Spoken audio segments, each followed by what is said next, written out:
Баршаңызға сәлем, менің арнама қош келдіңіздер. Осы келіп жеткен Рамазан айы қабыл болсын. Рамазан айында осындай керемет әдемі торт дайындадым. Рецептіме бөлісетін боламын. Арнама тіркеліп, лайк басып, комментарий қалдыруды ұмытпаңыздар.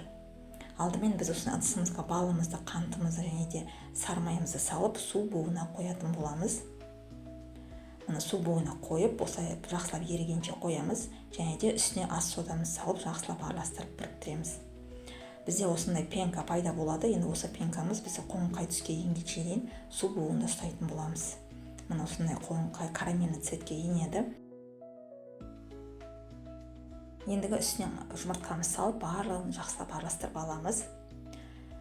Мен мұнда 2 порция торт жасайтын боламын. Егер де сізге тек қана бір ғана порция керек болса, осы рецепттің жартысын ғана жасасаңыздар болады.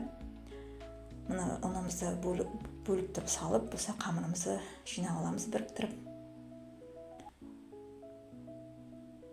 Мына біздің қамырымыз дайын болды. Енді осы қамырымды мен морозильникке жарты сағатқа салып аламын, өз-өзін ұстағанша дейін.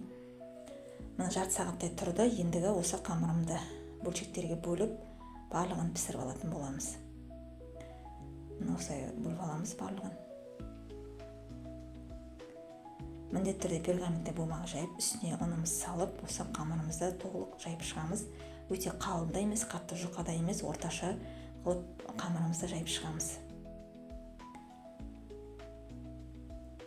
Мен ай торт пісіретін болғандықтан, осылай А4 форматына айдың суретін салып, кесіп алдым. Осындай қылып.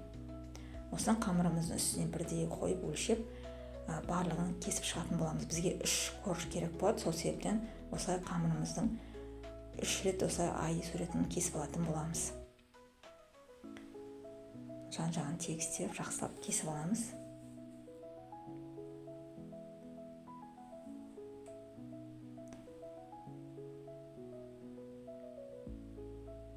Осылай барлығын толықтай дайындап алдық.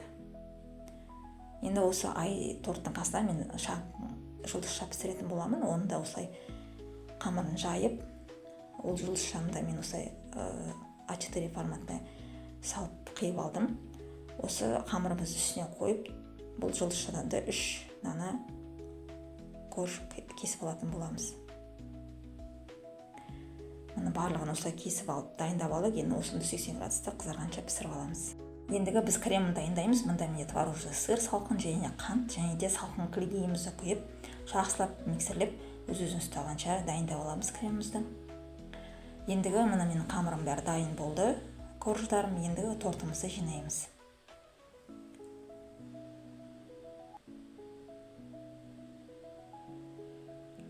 Мұнда мен дейтін кондитерский мешокқа кремін салып алдым, және де осындай насадкамен жинайтын боламыз. Сіздер өзіңіздің қолыңызда бар әдемі насадкалар болса, өзіңізге ұнаған насадкамен жинасаңыздар болады. Осылай коржының астына кремімізді жағамыз. Біздің мына коржымыз ығыс кетпес үшін осылай жағып дайындап алатын боламыз. Ендігі осылай тортымызды барлығын жинап шығатын боламыз. Осында насадкамен өте әдемі болып шығады.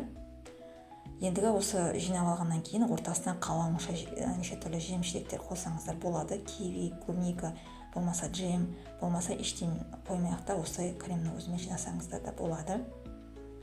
Мұны екінші қатарын толықтай жинап шығамыз.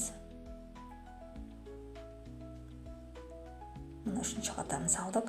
Ендігі мұны үшінші қатарынан мен осылай ерекшелеп жарты кремін жасыл түске боядым. Жартысын жасыл түспен, жартысын ақ түспен әдемілеп, осылай тортымызды әрлейтін боламыз. Барлығы өзіңіздің фантазияңызбен жасаңыздар болады. Осылай әдемі вид беру үшін осылай жинап шықтым мен. Қалған жерлерін осылай ақ креммен осылай толықтырамыз. Қаласаңыздар афлемен жасап үстіне жемшеліктер қойсаңыздар болады, қаласаңыздар осылай да әдемі осы креммен де жинастырып қоюға да болады. Мына осылай барлығын жинап алдық, барлығы дайын болды. Менің қалауыммен осылай клубника кесіп қойдым. Өте әдемі болып шығады. Отбасыңызды қуантып үйге жасасаңыздар болады, және де қонақ келгенде және де тапсырыс жасасаңыздар болады. Өте керемет әдемі дәмді торт.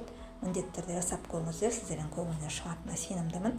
Осы видео ұнаған болса арнама тіркеліп лайк басып комментарий қалдыруды ұмытпаңыздар. Сіздермен болған Рима, келесі видеода кездескенше.